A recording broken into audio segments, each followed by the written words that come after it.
ಎಲ್ರಿಗೂ ನಮಸ್ಕಾರ. ನನ್ನ ಹೆಸರು ಅಂಕೇಶ್ ಅಂತ, PhD ವಿದ್ಯಾರ್ಥಿ, ಕೃಷಿ ವಿಜ್ಞಾನಗಳ ವಿಶ್ವವಿದ್ಯಾಲಯ ರಾಯಚೂರು. ಇವತ್ತು 4/8/2026. ನಾವು 13/7/2026ರಿಂದ ಇವತ್ತಿಗೆ 24 ದಿವಸ ಆಯಿತು. ನಾವು ಅನಿರ್ದಿಷ್ಟಾವಧಿ ಧರಣಿನ ಮಾಡ್ತಾಯಿದ್ದೀವಿ ರಾಯಚೂರಲ್ಲಿ, ಮತ್ತು ಧಾರವಾಡಲ್ಲಿ, JKVKಯಲ್ಲಿ, ಮತ್ತು ಶಿವಮೊಗ್ಗಲ್ಲಿ, ಮತ್ತು ಮಂಡ್ಯ ಯೂನಿವರ್ಸಿಟಿಯಲ್ಲಿ.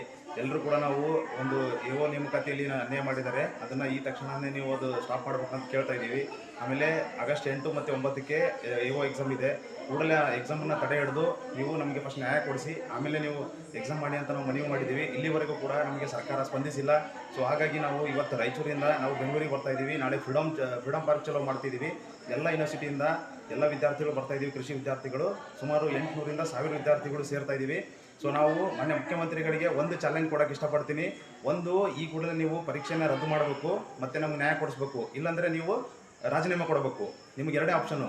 ಒಂದು, ಈ AO ನೇಮಕಾತಿ ಏನು ಮಾಡ್ತಿದ್ದೀರಲ್ಲ ಆಗಸ್ಟ್ 8, 9ಕ್ಕೆ ಈ ಕೂಡಲೇ ನೇಮಕಾತಿನ ರದ್ದು ಮಾಡಬೇಕು ಮತ್ತು ರೀನೋಟಿಫಿಕೇಷನ್ ಮಾಡಬೇಕು. ಪರೀಕ್ಷೆ ಯಾವುದೇ ಕಾರಣಕ್ಕೂ ಮಾಡಬಾರ್ದು. ಇದು ಮೊದಲನೇ ಆಪ್ಷನ್ನು.